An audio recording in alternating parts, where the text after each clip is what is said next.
गर्ज महाराष्ट्र माझा,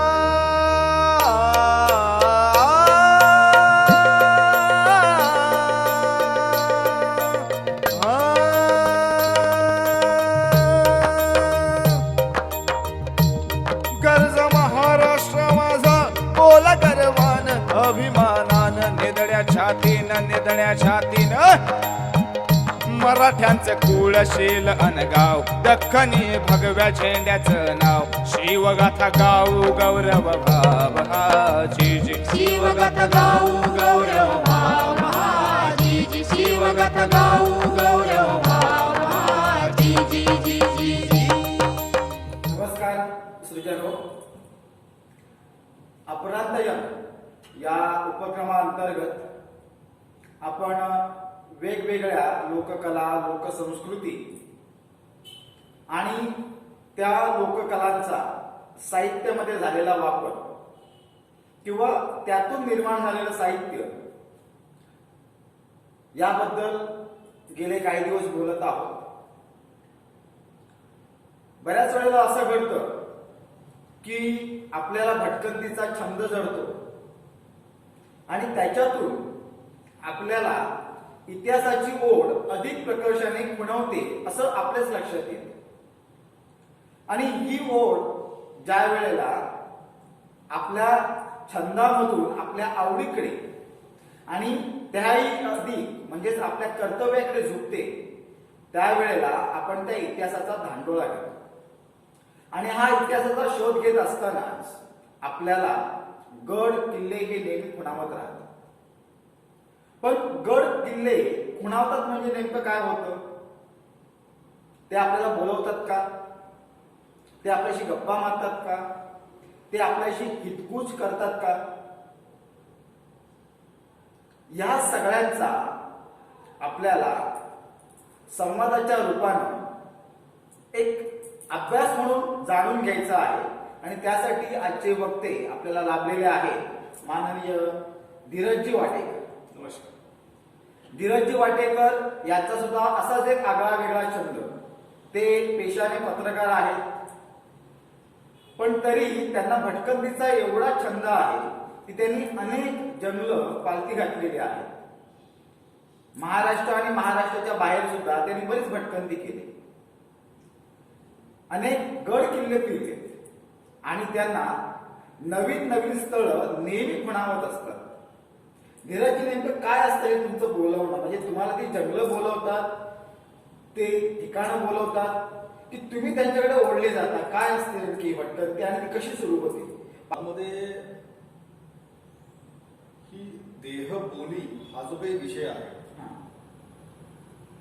ही देहबोली भटक्यांना स्वतःकडे आकर्षित करून घेत असते. अच्छा. हे या सगळ्याचं मूळ आहे असं मला वाटतं.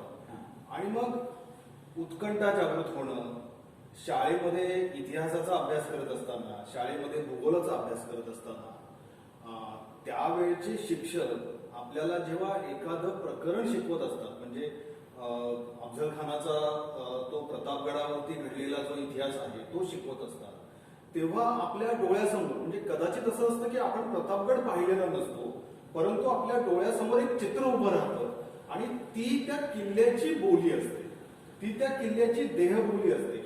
एका विशिष्ट भाषेमध्ये तो किल्ला पुस्तकामध्ये, भाषेमध्ये, पोवाड्यांमध्ये, गीतांमधून व्यक्त केला जात असतो. आणि तेव्हा आपल्याला हे जाणवतं की आपल्या मनामध्ये म्हणजे एक फ्रेम तयार होते की येस, हा अशा प्रकारचा किल्ला आहे. आणि जेव्हा या प्रकारचं वाचन आपण करतो, अनेका विविध प्रकारच्या वक्त्यांकडून आपण ऐकतो, संशोधकांकडून आपण समजून घेतो, वृत्तपत्रांमध्ये आपण त्याचे आपण ज्याला म्हणतो की वेगळ्या पद्धतीने पाहणाऱ्या फोटोग्राफर्सचे फोटो बघतो, तेव्हा आपण खऱ्या अर्थाने त्या प्रेमामध्ये पडतो आणि मग त्याच्यातून आपलं हे प्रेम वाढीस लागतं असं मला वाटतं. तुम्ही इतिहास परिषदा ज्या होतात त्याच्यामध्ये सुद्धा तुम्ही सहभागी झालेले आहात. म्हणजे तुम्ही व्यक्ती म्हणून किंवा माझ्यासारखे सामान्य व्यक्ती म्हणून आणि इतिहास संशोधक म्हणून याच्यामध्ये तफावत असते. तर तुम्ही इतिहास संशोधकाच्या नजरेनं ज्या वेळेला एखाद्या किल्ल्यावर जाता तेव्हा मग तुम्हाला या सगळ्या पुन्हा सापडतात की नाही, की त्या तुम्हाला वेगळ्या विशिष्ट नजरेने शोधाव्या लागतात? मुळामध्ये असं आहे की त्या शोधाव्या लागतात. या सगळ्यामध्ये संशोधन हा जो एक फार महत्वाचा टप्पा मानला जातो. मुळात संशोधन म्हणजे काय? त्याच्या काळामध्ये काय झालेलं आहे, घडलेला इतिहास त्या त्या काळामध्ये बखरकारांनी लिहून ठेवलेला आहे. परंतु लिहिलेला इतिहास आणि वस्तुस्थिती याच्यामध्ये काही तफावत आहे का, आहे त्या गोष्टी तशाच आहेत का, किंवा त्याच्यामध्ये काही बदल झाले आहेत का, हे बघणं, ते शोधणं, त्या ठिकाणच्या जागांची जाऊन माहिती घेणं, त्यांची रेखाटनं करणं आणि या पद्धतीने या सगळ्या विषयांकडे बघणं हे मला वाटतं आवश्यक असतं. आणि म्हणून संशोधकांचा जो सिक्स सेन्स जागृत होतो तो अशा अर्थाने जागृत होतो की जो विद्यार्थी, जो अशा प्रकारचा इतिहासप्रेमी अधिकाधिक वाचन करतो त्याला नेहमी हे प्रश्न पडतात. म्हणजे शालेय विद्यार्थ्यांना अशा प्रकारचं शिक्षण दिलं जात असताना वर्गामध्ये प्रश्न पडतात, परंतु आपण ते प्रश्न त्यांचे थांबवण्याचा प्रयत्न करतो. ते प्रश्न जर आपण थांबवले नाही तर मग ही पिढी पुढच्या काळामध्ये जेव्हा इतिहासामध्ये रमते तेव्हा मग त्यांना तो प्रश्न पडायला सुरुवात होतो की हे असं का, आणि हा जो प्रश्न पडतो की हे असं का, तिथून मला वाटतं संशोधनाला, अभ्यासाला, जिज्ञासेला, नवीन काहीतरी जाणून घ्यायला, समजून घ्यायला, आणि मग ते जर कुठेच समजत नसेल तर अधिकाधिक पुस्तकांचं वाचन करायला, अधिकाधिक संशोधकांना भेटायला, त्यांच्याकडून ती माहिती समजून घ्यायला, या सगळ्या गोष्टींची सुरुवात होते. मला वाटतं किल्ला हा स्वतःची कथा स्वतःच सांगतो.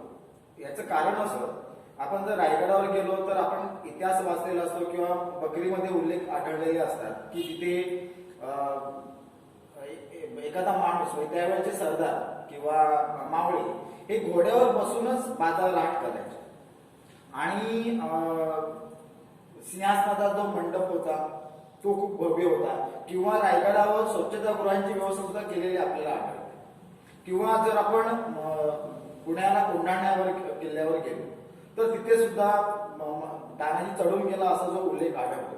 मग ते ज्यावेळेला आपण तोफ बघतो किंवा मगाच आपण रायगडावर जर आलो आपण आणि हिरकणीचा बुरुज जर आपण पाहिला, ह्या कथा आपण वाचलेल्या असतात, पण मग तिथे ते अवशेष सापडतात का? जर सापडले नाही मग तो किल्ला आपल्याला ती कथा उलगडून सांगतो का की हे त्यावेळेला होतं, हे आता अस्तित्वात नाही, त्याच्यामध्ये झालेले बदल आपल्याला कसे समजून येतात? ते बदल समजून जर आपल्याला घ्यायचे असतील तर मुळात आपल्याला ती जागा जाऊन नीट निरखून बघायला ही सगळ्यात महत्वाची गोष्ट आहे.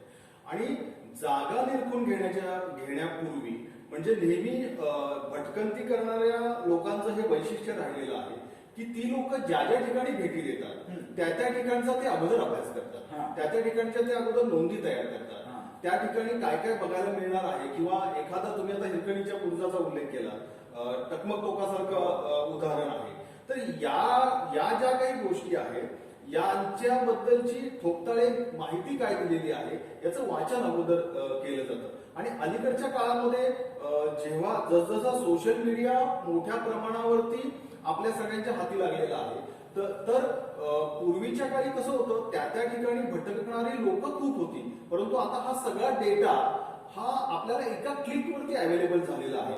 त्यामुळे तुम्ही जो आता प्रश्न विचारताय तशी स्थिती आता खरं तर येत नाही. त्याचं कारण असं आहे की आता मी समजा ठरवलं की मला एका किल्ल्यावरती जायचंय, तर थोडं मी जर त्याचा सर्च करून अभ्यास करायचा प्रयत्न केला तर त्या किल्ल्याची स्थिती, त्या किल्ल्याचे फोटो हे असंख्य डोंगर भटक्यांनी हे सोशल मीडियावरती व्हायरल केलेले असतात, ते आपल्याला बघायला मिळतात. त्याच्यामधून आपल्याला नक्की काय शोधायचंय हे आपल्याला ठरवता येतं, आणि त्या जिज्ञासेने आपल्याला एखाद्या किल्ल्यावरती पोहोचता येतं, आणि आपल्याला आपल्या मनातला तो किल्ला, आपल्या मनातली त्या किल्ल्याची ती देहबोली हे जाणून घेणं मला वाटतं अधिक सोपं होतं.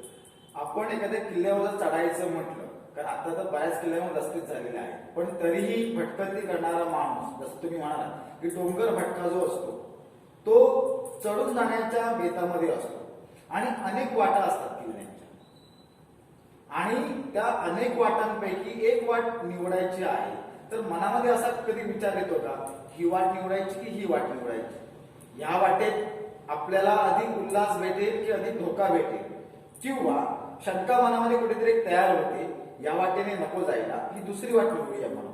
म्हणजे ती एक किल्ल्याबद्दलची आपल्या मनामध्ये, आणि ती चढून जातानाची भीती, एक जसं म्हटलं सर ती किल्ल्याची जी देहबोली असते ती आपल्याला काही असं एक सांगते का बाबा नको या वाटेने जाऊ त्या वाटेने जाऊ असं काय होतं का?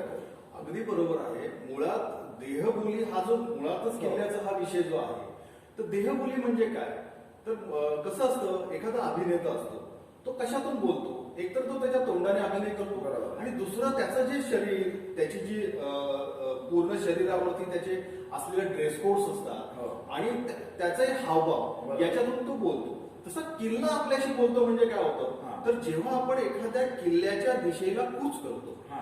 तेव्हा समोर जो डोंगर आपल्यासमोर उभा राहतो, कोणतरी आपल्याला सांगतं की हा किल्ला आहे, हा किल्ल्याचा डोंगर आहे किंवा ही सह्याद्रीची रांग आहे हो. आणि या रांगेतून सुटलेला हा जो स्वतंत्र डोंगर आहे हा किल्ला आहे आणि आपल्याला इथे जायचं आहे, हे जेव्हा सांगितलं जातं तेव्हा आपल्या मनामध्ये ती फ्रेम तयार होत जाते आणि त्याच्यातून आपल्याला ही निश्चिती येते. दुसरं असं असतं की असं अनेक ठिकाणी होतं की दोन रस्ते असतात आपल्याला तिथे जाण्यासाठी. म्हणजे उदाहरणार्थ 2 वर्षापूर्वी आम्ही तिवऱ्याचा जो तिवरे गड आहे इथे सह्याद्रीच्या पायथ्याशी पूर्वेला चिपळूणच्या, बरोबर. त्या किल्ल्यावरती जात असताना मला चांगलं आठवतंय की सरीकडची जी वाट होती त्या वाटेने जाताना, कारण पावसाळा नुकताच संपलेला होता आणि जर त्या वाटेने गेलो, काही घसरायला झालं की कसं असतं की आपल्याला किती साहस करायचंय, आपल्या सोबत सवंगडी कोण आहेत या सगळ्याचं भान ठेवून, तर आपलं अल्टिमेट एम जे आहे म्हणजे आपल्या त्या दिवशीच्या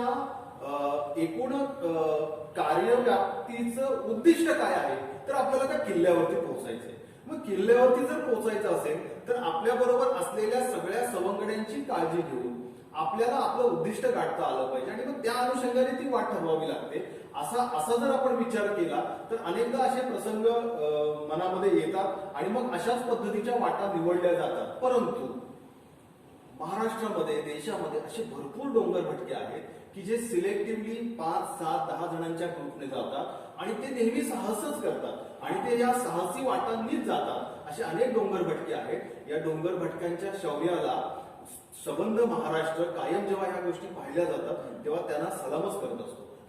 साधारणतः किल्ले किती प्रकारचे असतात? कारण काही किल्ले फक्त राजकीय हेतूने वापरले गेले, बांधले गेले, काही किल्ले फक्त टेहळणीसाठी वापरले गेले, काही किल्ल्यांमध्ये युद्धकैदी ठेवले गेले, वेगवेगळ्या प्रकारचे किल्ले. त्याच्यामुळे किती प्रकार आहेत? आपण तसं बघा, आपण जर प्राचीन काळापासून जर विचार करायला गेलो तर मुळात या किल्ल्यांना सगळ्यांना दुर्ग म्हटलं जायचं.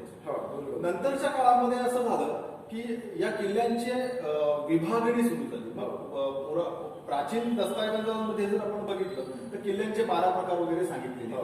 परंतु अलीकडच्या काळामध्ये आपण जर वास्तुशास्त्राचा विचार केला, कारण किल्ला म्हटलं की म्हणजे जसं इतिहासाचं एक स्वतःचं शास्त्र आहे, किल्ल्याला वास्तुशास्त्र असतं, किल्ल्याला वास्तुशास्त्र असतं. अरे वा. किल्ल्याचं जे शास्त्र आहे, शेवटी बघा किल्ला ही एक वास्तू आहे आणि ती त्या शास्त्राने बांधली जाते. तर ते जे शास्त्र आहे त्या शास्त्राचा जर आपण विचार केला तर मग त्याच्यामध्ये 3च प्रकार खरं तर पडतात. त्याच्यामधला भुईकोट आहे, गिरिदुर्गचा एक प्रकार आहे जो डोंगरी किल्ल्यांमध्ये येतो आणि तिसरं आपले जलदुर्ग आहे. पण आता पुन्हा काय होतं, आपण जलदुर्ग म्हणतो तेव्हा मग त्याच्यामध्ये पुन्हा जलदुर्ग म्हणजे अगदी सिंधुदुर्ग सारखा पाण्यातला किल्ला, पण त्याच्यामध्ये विजयदुर्ग येतो जो किनारी दुर्ग आहे, जो किनाऱ्यावरती असतो, किंवा पूर्णगड आपला आहे, नाट्याचा किल्ला आहे. तर हे जे किल्ले आहेत ते पुन्हा किनाऱ्यावरती येतात. परंतु शास्त्रीय दृष्ट्या जर आपण बोलायचं झालं तर हे साधारण 3च प्रकार पडतात आणि यातले जे डोंगरी किल्ले आहेत विशेषतः हे डोंगरी किल्ले 2 प्रकारे पुन्हा वापरले गेले. एक तर युद्ध कैद्यांसाठी वासोड्यासारखा किल्ला वापरला गेलाय, रायगड सारखा किल्ला तर राजांची राजधानी होती.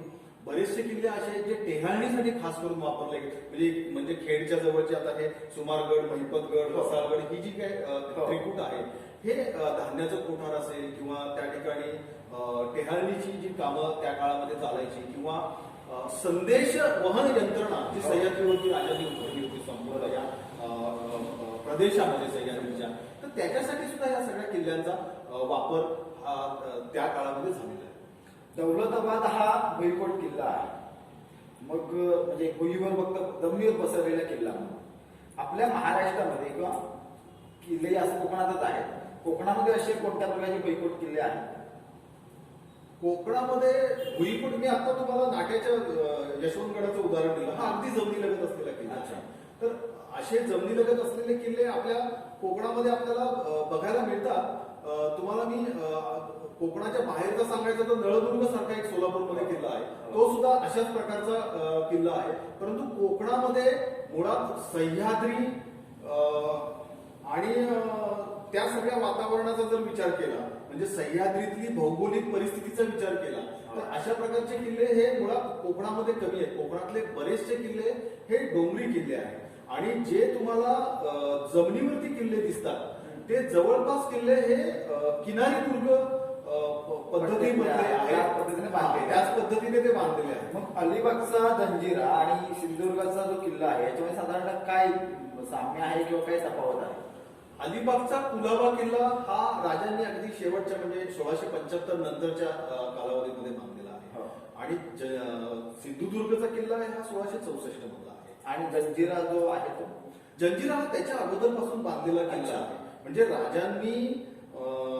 राजांच्या आरमाराची सुरुवात होण्याच्या 150 वर्ष अगोदर साधारण सिद्धिजोगचं जे आरमारी सामर्थ्य आहे ते तिथे होतं. त्यामुळे तो जुना किल्ला आहे. परंतु त्या किल्ल्याला ज्याला आपण म्हणतो युद्धनीतीतलं जो कौशल्य आहे ते कौशल्य वापरून त्याला तिथेच बांधून ठेवणं किंवा जपडून ठेवणं ही जी त्याच्यातली नीती आहे, त्या नीतीसाठी हे सगळे किल्ले उभारले गेले. आता यांच्यामध्ये फरक असा नाहीये, पण किल्ल्यासारखेच किल्ले आहेत. परंतु असं इतिहासामध्ये सांगितलं जातं की ज्या पद्धतीने जंजिऱ्याचं प्रवेशद्वार आहे त्या पद्धतीने ते सहज दिसत नाही, तशा पद्धतीत इतक्या ताकदीने आपल्याला हे आपला सिंधुदुर्ग किल्ल्यावरती उभं राहायचं होतं. त्या कोट्याचे जे गेट आहे त्या गेटावरती राजांनी त्या पद्धतीने या सगळ्या गोष्टी उभ्या केलेल्या आहेत.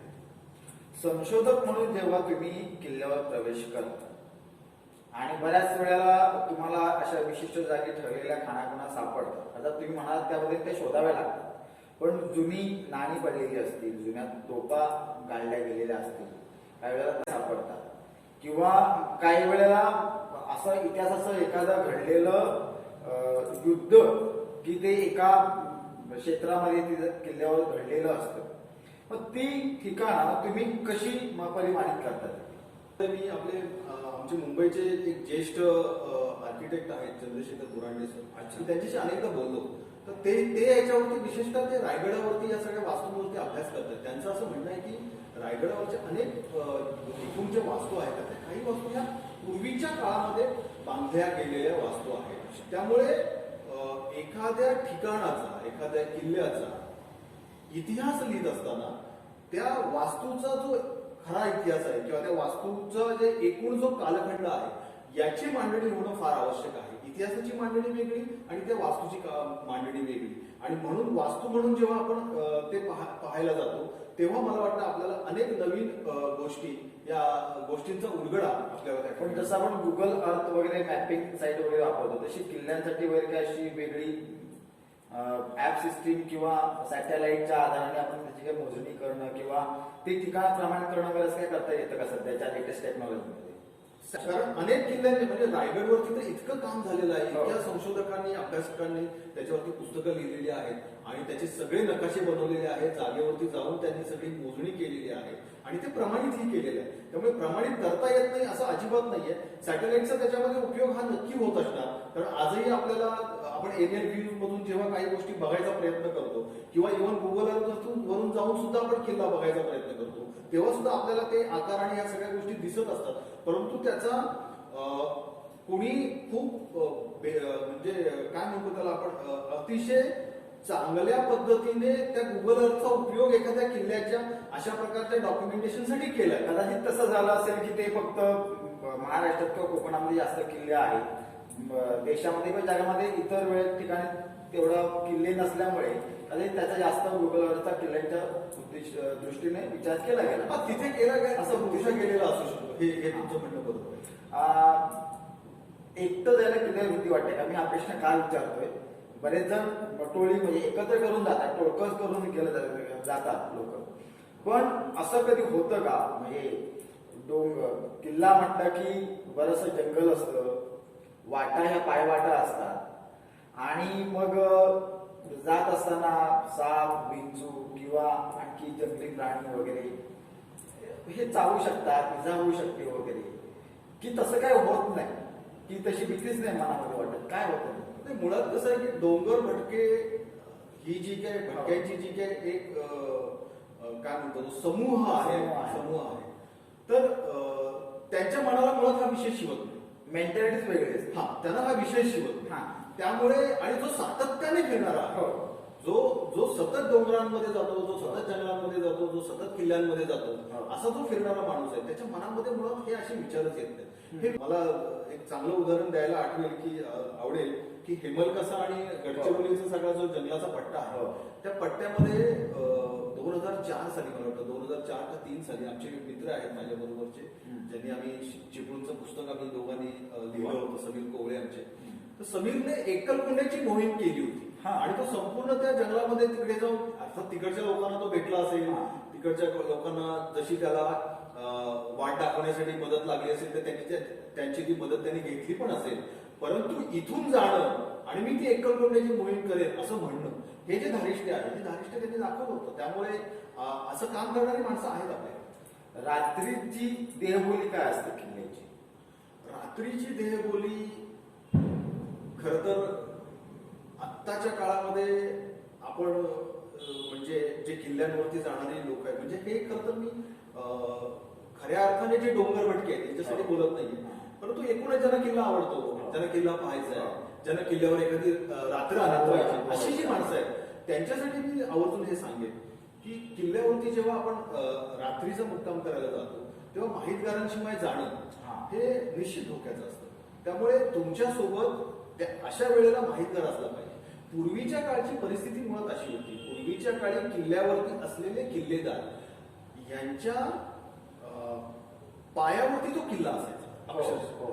आणि कसं आहे की आपण एक नेहमी म्हणतो की समजा आपल्या घरामध्ये लाईट गेलेला असेल तर आपण पटकन म्हणतो किंवा आपल्याला ते समजतं लाईट जरी गेला तरी माचीस कुठे ठेवलेली आहे, मेणबत्ती कुठे आहे, दिवा कुठे आहे हे आपल्याला त्या काळोखात दिसतं. पण मी काल विचारलं, काही जण किल्ला चढून जाण्यासाठी पौर्णिमेची रात्र किंवा अमावस्येची रात्र असा एक मनामध्ये ठरवतात आणि ते चालायला सुरुवात करतात. काही जण सक्सेस होतात, काही जणांना ते जाता येत नाही, पोचता येत नाही. पण असं एक असतं बाबा, रात्रीचा किल्ला हा काहीतरी बदललेला असतो, वेगळा असतो. किल्ल्यावर भूत असतात. किल्ल्यावरती भूत असतात असं मी म्हणणार नाही. मला असं नेहमी वाटतं आणि मी अनेकांना हे सांगतो. मी अनेक विद्यार्थ्यांजवळ हे बोलताना बोलतो की जाण्यापूर्वी तुम्ही वाचत जा.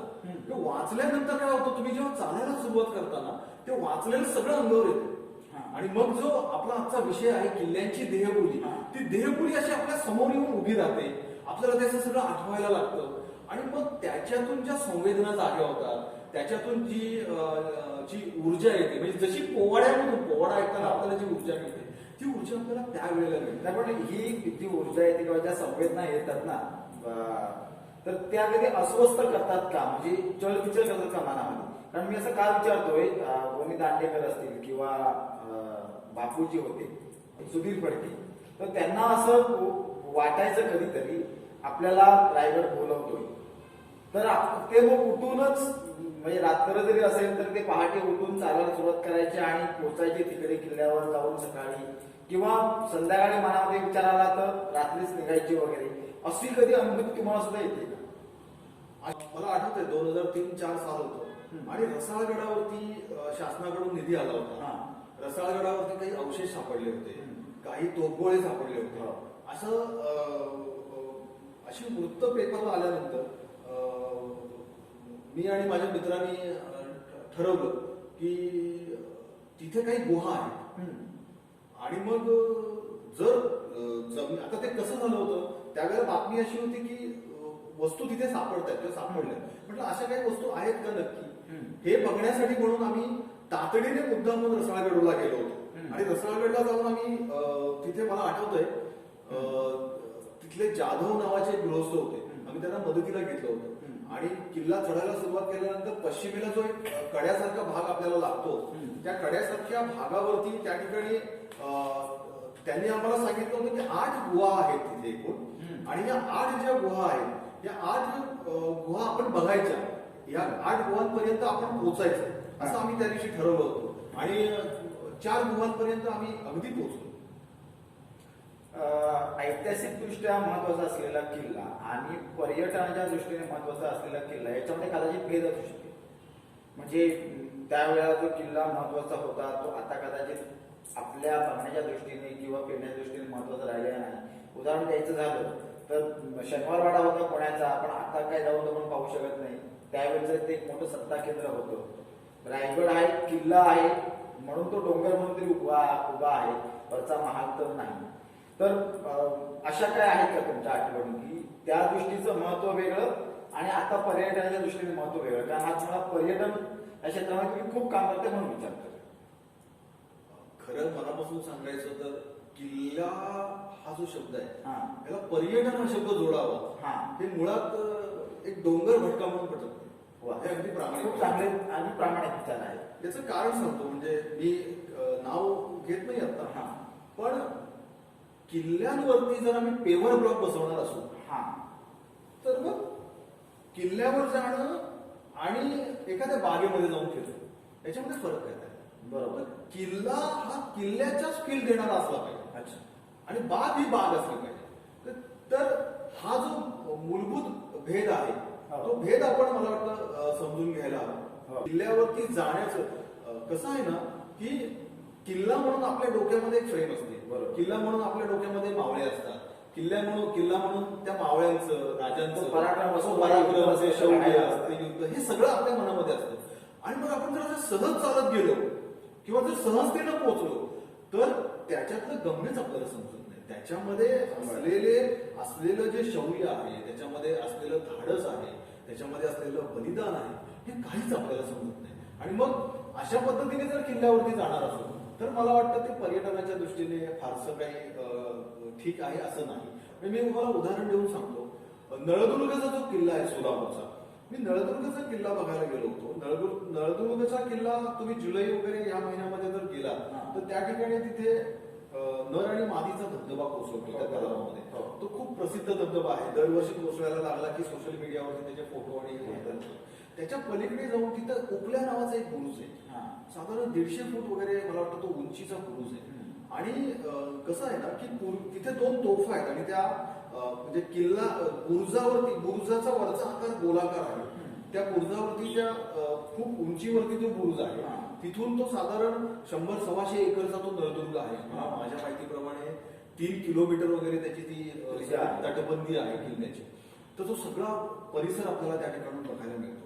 आणि विशेष असं आहे की त्या ज्या तोफा आहेत त्या तोफांचं निरीक्षण केल्यानंतर आपल्याला लक्षात येतं की त्या तोफांना जेव्हा पूर्वीच्या काळामध्ये बत्ती लावली जायची, तोफा पेटवल्या जायच्या, त्या बत्ती लावली जायची, त्यावेळेला तिथे अशी जागा ठेवलेली आहे की बाजूने फक्त 2-3च माणसं तिथे फिरू शकतील. कारण बत्ती लावायला जाताना 2-3 माणसं ही अशा पद्धतीने जायची.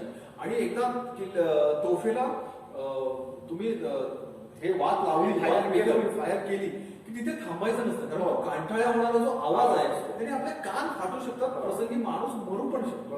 इतकं सगळं होऊ शकतं. कारण कानातून रक्त वगैरे रक्त बाहेर येतं. तर मग अशा सगळ्या परिस्थितीचा जर आपण विचार केला ना तर एक तर ते 18-20 फुटी लांब मोठी तोफ आहे. छोटी तोफ नाहीये, म्हणजे 5-6 फुटाची ती तोफ नाहीये. तर तिथे त्या बुरुजावरती जाताना आपण जर बघितलं, इव्हन ते फोटोमध्ये सुद्धा आपल्याला बघायला मिळतं, तर त्या बुरुजाच्या बाजूला एक कोपऱ्यामध्ये खिडकी केलेली आहे. पायऱ्यांची व्यवस्था आहे. म्हणजे पटकन वाद करून तो माणूस खाली आला पाहिजे, तो तिथे उतरला पाहिजे. तिथे जवळ तो तलाव आहे बाजूला. म्हणजे अगदीच त्याला आग लागली किंवा आगीच्या लपेट्यामध्ये तो आला तर तो उडी मारून जाऊ शकतो तलावामध्ये. असं कुठेतरी मला ते सगळं बघताना जाणवलं. तर मग फिरताना काय बघायला पाहिजे, तर फिरताना मला वाटतं ह्या गोष्टी कारण एवढा मोठा कांटाळ्या बसणारा आवाज ते तलावामध्ये उडी मारली तर आपोआप तो साऊंड कमी प्रमाणामध्ये ऐकायला येणार आहे. कारण साऊंड जो आहे त्याचा स्पीड ऑटोमॅटिकली कमी होणार आहे. खूप महत्वाचं हे कन्क्लुजन आहे तुमचं. आपल्या अपरांत परिक्षेत्रामध्ये, अपरांत म्हणजे कोकण परिक्षेत्रामध्ये रायगड तर खूपच फेमस आहे किंवा सिंधुदुर्ग फेमस आहे, पण इतरही छोटे छोटे बरेच गड आहेत. किती गड किल्ले आहेत आपल्या कोकणामध्ये अपरांत क्षेत्रामध्ये? अपरांत क्षेत्राची नावं जे कोणा फिरणारे आहेत किंवा इकडे जे अजून आलेले नाही त्यांच्यासाठी सोयीची होऊ शकते. तर रत्नागिरी जिल्ह्याचा विचार जर आपण केला तर आमचे पुण्याचे मित्र आहेत संदीप तापकीर म्हणून इतिहासाचे अभ्यासक आणि चांगले संशोधक आहेत. त्यांनी आता रत्नागिरी जिल्ह्याचं पुस्तक लिहिलं, त्याच्यामध्ये त्यांनी फक्त रत्नागिरी जिल्ह्यामध्ये 28 किल्ल्यांची नोंद केली आहे. म्हणजे 100-125हून अधिक आपल्या मला निश्चित आकडेवारी सांगता येणार नाही, परंतु तेवढे किल्ले आपल्या ह्या संपूर्ण कोकण किनारपट्टीमध्ये हे नक्की आहे. कोकणामध्ये किल्ले भरपूर आहेत आणि आत्ताची किल्ल्यांची अवस्था ही फारशी काही म्हणजे स्थिती ही चांगली नाही.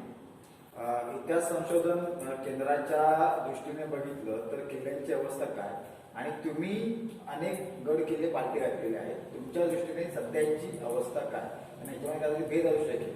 कारण इतिहास संशोधन मंडळाचा जर त्यांचा दृष्टिकोन जर व्यवस्थित असेल तर कदाचित त्यांनाही ढासळणारी परिस्थिती दिसत असेल, पण जर ते मदत करू शकत नसतील तर मग आपण त्यासाठी काय करता येईल? याच्यावरती मला असं वाटतं, मला असं सुचवावंसं वाटतं खरं तर की किल्ल्यांकडे खरं तर आपलं दुर्लक्ष होते. आपल्याला माहिती आहे की गेली अनेक वर्ष आपल्या महाराष्ट्रामध्ये मुंबईमध्ये आपण समुद्रामध्ये छत्रपतींचं स्मारक उभं करतो. स्मारक उभं करण्याबद्दल काहीच म्हणणं नाही, करायलाच नको. परंतु मुंबईमध्ये इतकं मोठं स्मारक उभं होत असताना जेव्हा देश विदेशातली लोक, मी त्यांना पुन्हा पर्यटक शब्द वापरणार नाही, बरोबर, त्या एका वेगळ्या प्रेरणेने ती लोक 100%.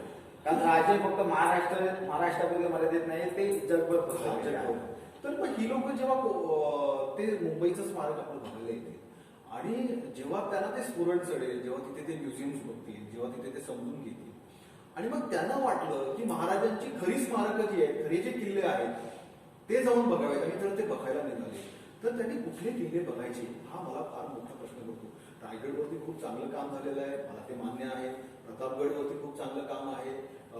विशाळगड सारखा किल्ला आहे, तिथे तर वस्ती आहे. आता हे सगळं ठीक आहे, परंतु एकूणच महाराष्ट्रामध्ये अनेक जे किल्ले आहेत, कोकणामध्ये अनेक जे किल्ले आहेत, त्या किल्ल्यांचं काय? मग त्याच्यामध्ये मी जेव्हा ह्या सगळ्याचा विचार करतो तेव्हा मला पर्सनली असं वाटतं, ठीक आहे, शासनाला जे करायचे ते शासन करेल, शासनाला जेव्हा वाटेल तेव्हा करेल. आपण काय करू शकतो हा प्रश्न जेव्हा आपण कसं असतं की हे सरकार करत नाही, ते सरकार करत नाही, ओके ठीक आहे, पण मग मी काय करणार हा फार मोठा प्रश्न आहे. आणि हा प्रश्न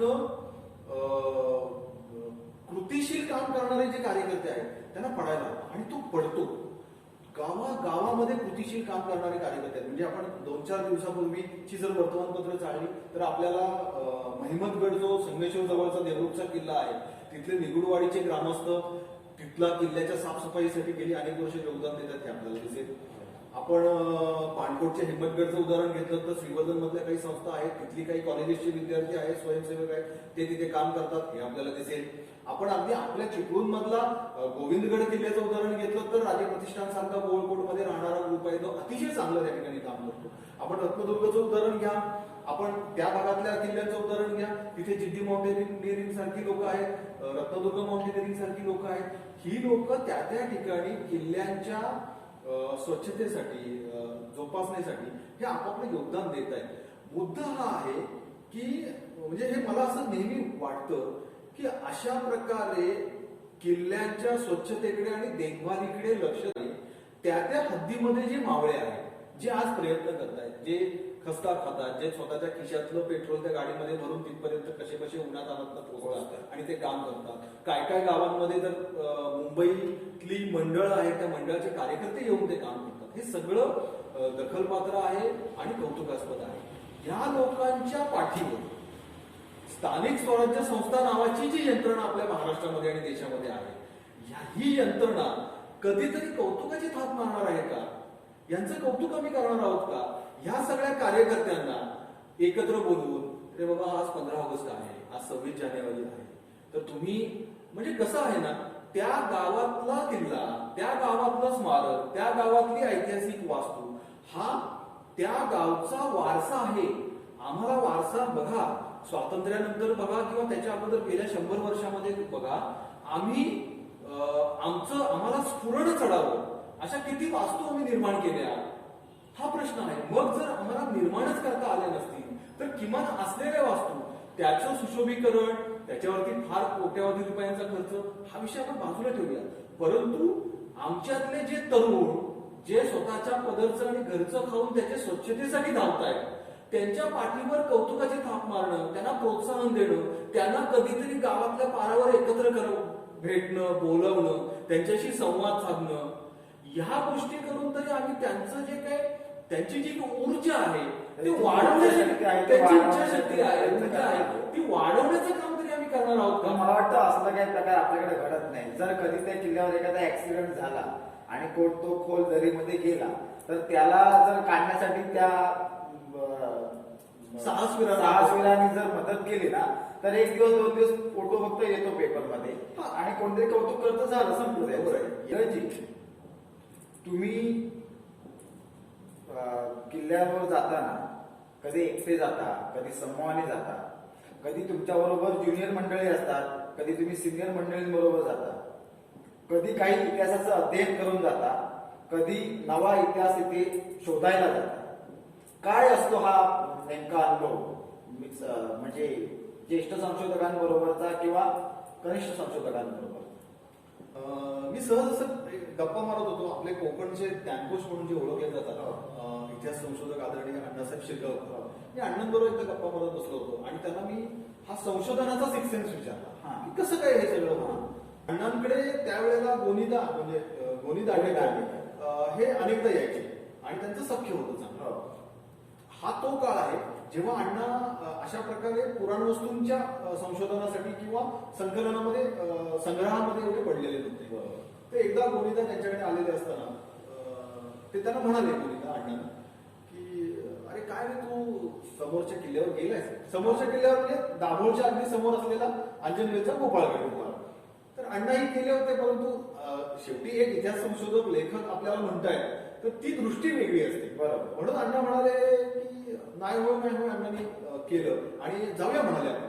आणि मग दोघे जण किल्ल्यावर गेले, दोघेच जण गेले आणि एका विशिष्ट ठिकाणी येऊन गोनीदा उभे राहिले आणि त्यांनी अण्णांना सांगितलं, हे बघ तू या दिशेने जा, म्हणजे माझ्या हाताच्या डाव्या दिशेने तू जा आणि उजव्या दिशेने मी जातो आणि दोघं पुन्हा येऊन एका ठिकाणी फिरून आपण एका ठिकाणी येऊन भेटू. तुला काय दिसतंय, तू काय बघितलंस, तुला काय सापडलं ते तू मला सांग आणि मला काय दिसतंय, मला काय सापडलं ते मी सांग, ते मी तुला सांग. तर मग झालं, दोघे जण दोन बाजूने गेले.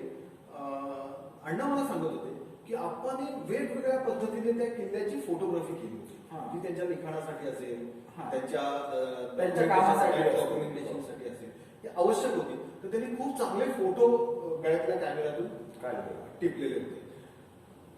अण्णाने काय केलं होतं, अण्णा जेव्हा फिरायला लागले, अण्णा म्हणाले मी काय बघणार, मी म्हणाले रंगसंगती बघत राहिलो.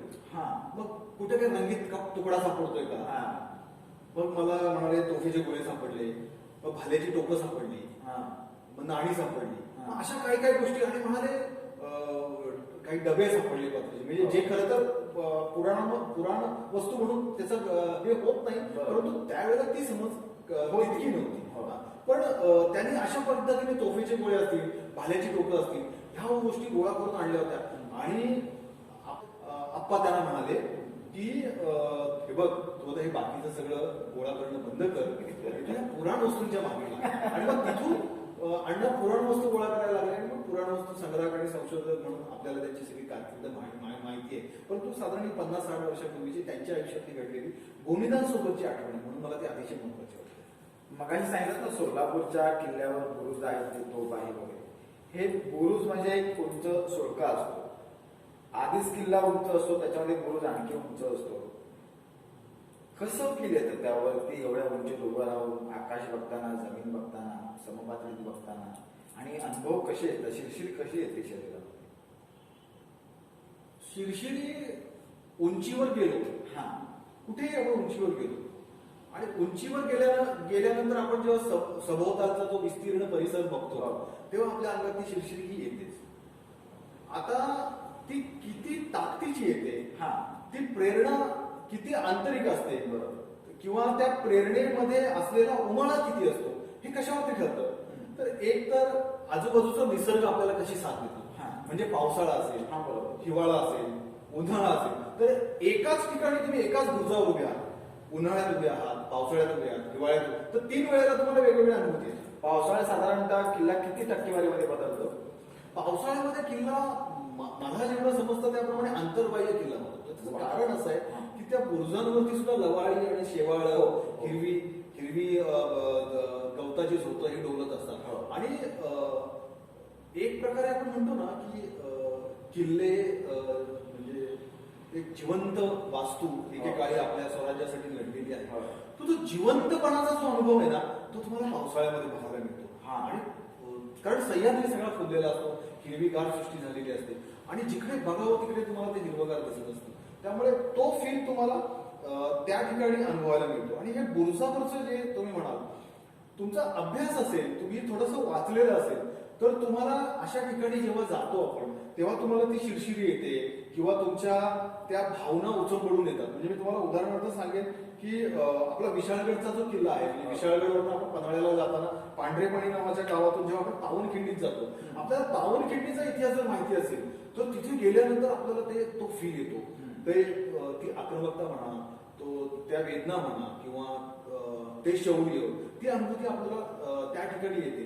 किंवा आपण खोपोली पेठ किंवा खोपोली पाली, अष्टविनायक पाली या मार्गावरती असलेले आपण उंबरखिंडीमध्ये जेव्हा जातो तेव्हा तो कारतलब खान आला होता, तो जो फील आहे तो तर म्हणजे प्रतापगडावरती फील येतोच, परंतु कारतलब खानाचा जो फील आहे, त्या स्टोरीचा जो फील आहे तो मला म्हणजे व्यक्तिशः मी पावसाळ्यामध्ये पहिल्यांदा जेव्हा गेलो, पावसाळ्यात गेलो होतो, मला वाटतं तिथून अंबा नदीचं ते पात्र आहे जे मुळशी खोऱ्यातून येतं आणि ती अंबा नदी त्या ठिकाणी वाहत असते.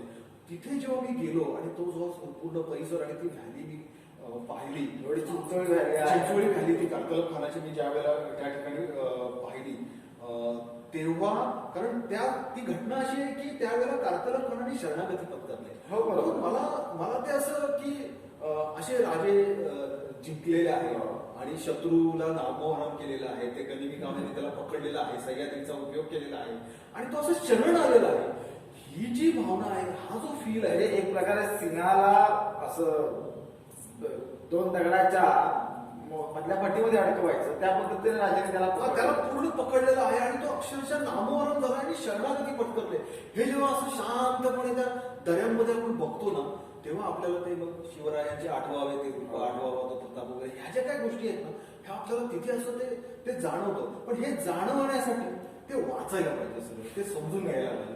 ते समजून घेऊन जर आपण जाऊन बघितलं तर आपल्याला मात्र त्या अशा ज्या अंगावरती जे रोमांच आपल्या जे उभे राहतात असं आपण जे म्हणतो, ते रोमांच आपल्याला त्या ठिकाणी नक्की आल्याशिवाय.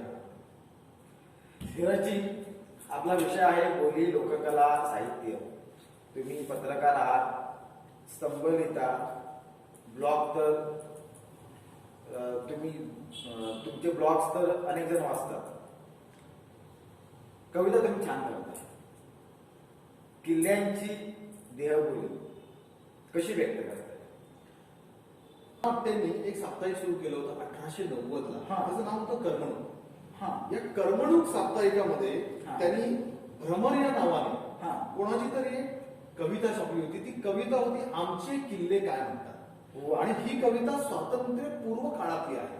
त्या स्वातंत्र्यपूर्व काळातल्या कवितेला स्वातंत्र्यपूर्व झलक सुद्धा आहे. बरोबर. परंतु स्वातंत्र्यपूर्व काळातली वेदना त्या कवीची, स्वातंत्र्यपूर्व काळातल्या कवीच्या व्यथा आणि आजच्या स्वातंत्र्योत्तर पिढीतल्या किल्ल्यांवरती भटकंती करणाऱ्या भटक्यांच्या किंवा अभ्यासकांच्या व्यथा, ह्या व्यथा मला वाटतं फारशा बदललेल्या नाहीत. कविता खूप मोठी आहे. मी तुम्हाला त्यातल्या सिलेक्टेड काही मोजक्या ओळी या ठिकाणी वाचून दाखवतो. पण 123 वर्षांपूर्वी एका कवीने किल्ल्यांविषयीची त्याच्या मनातली भावना तशी जिवंत आहे. आणि 46 जवळपास 46 ओळींची ती कविता आहे. आणि त्यामुळे इतकी मोठी कविता वाचण्यापेक्षा मी तुम्हाला त्यातल्या काही मोजक्या ओळी सांगतो. त्या ओळी ऐकल्यानंतर आपल्याला लक्षात येईल की त्यावेळची स्थिती आणि आजची स्थिती. मी कवितेला सुरुवात करतो. ते कवी असं म्हणतात, हा प्रभो दयाळा अमुची, म्हणजे आता हे किल्ल्याचं मनोगत झालं.